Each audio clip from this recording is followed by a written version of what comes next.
એક તીર્થની યાત્રા નહીં કરો તો જેટલું પાપ નહીં લાગે એના કરતાં વધારે પુણ્ય એક હિલ સ્ટેશન ઉપર જવાનું બંધ કરો છો ત્યારે બંધાય.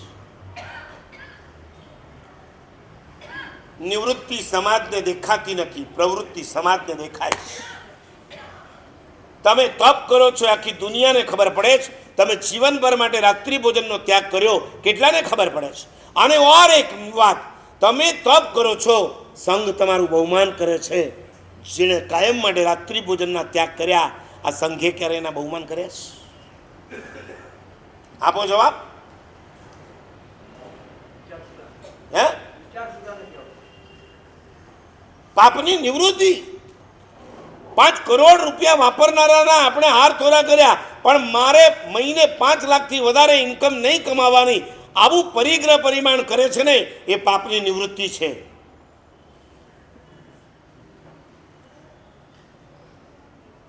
નિવૃત્તિને ધર્મ માનવા જ જાણે આપણે તૈયાર નથી. તમે કોઈ પણ ક્ષેત્રમાં જાઓ, તમારે ત્યાં એક જ વાત આવશે, પહેલાં પાપની નિવૃત્તિ કરો. હું તમને પૂછું, તમારી સામે ગુલાબ જાંબુ છે, મોઢામાં ટેસ્ટ નથી, કારણ શું છે? ગુલાબ જાંબુની બાધા નથી. ચલો આગળ. ડાયાબિટીસ નથી, ટકાટક શરીર છે. અજીર્ણય નથી, બાધા પણ નથી. ના નથી, બાધા નથી, પચકાણ નથી. શું પણ? તાવ નથી.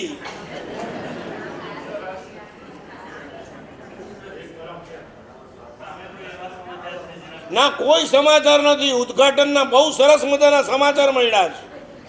26 ઓક્ટોબરે આ 4 મજલી રાજમહેલ જેવા ઉપાસનું ઉદઘાટન, અને એની ખુશાલીમાં શ્રાવિકાએ ગુલાબ જાંબુ આપ્યા ખાવા છે. શું પણ? કાંઈ નથી.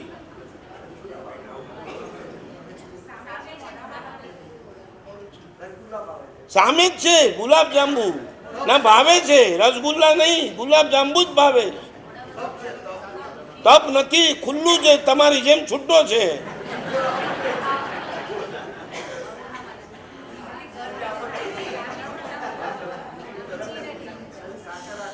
સાકર બાકર બધું બરાબર છે. ગુલાબ જાંબુમાં કોઈ તકલીફ નથી. તકલીફ ભાઈના પોતાનામાં છે. એના પેટમાં મળ એવા જામી ગયા છે કે એના કારણે જીભમાં ટેસ્ટ જ નથી. હવે આ તો દ્રષ્ટાંત, દાર્ષ્ટાંતિક. પેટમાં મળ જામી ગયા હોય તો સામે ભાવતી ચીજ હશે ને તો પણ એમાંથી ટેસ્ટ નહીં આવે. ધર્મ ગુલાબ જાંબુની જગ્યાએ છે અને પાપ એ પેટમાં જામી ગયેલા મળની જગ્યાએ છે. મળ જમા થઈ ગયા હોય પછી ગુલાબ જાંબુ પણ નહીં ભાવે. પાપના મળ જ્યાં સુધી જામ થઈ ગયેલા હશે ત્યાં સુધી તમને તમારા દ્વારા થતા ધર્મમાં આનંદ નહીં આવે.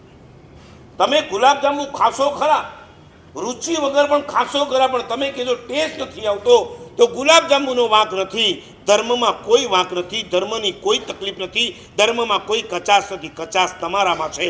તમે પાપનો રસ એટલો બધો ઉત્પન્ન કરી દીધો છે કે દેરાસર આવ્યા પછી તમે કહો છો મારા સાહેબ પૂજામાં મજા નથી આવતી, પ્રતિક્રમણ કરવા બેસીએ છીએ, જોઈએ તેવી પ્રતિક્રમણમાં આનંદ નથી આવતો. પ્રતિક્રમણની ક્રિયા અમૃત અનુષ્ઠાન છે, પરમાત્માની પૂજા અમૃત અનુષ્ઠાન છે. તમારી પાપની રુચિ અને તમારી પાપની પ્રવૃત્તિ આ અનુષ્ઠાનને વિષાનુષ્ઠાન કરી નાખે છે.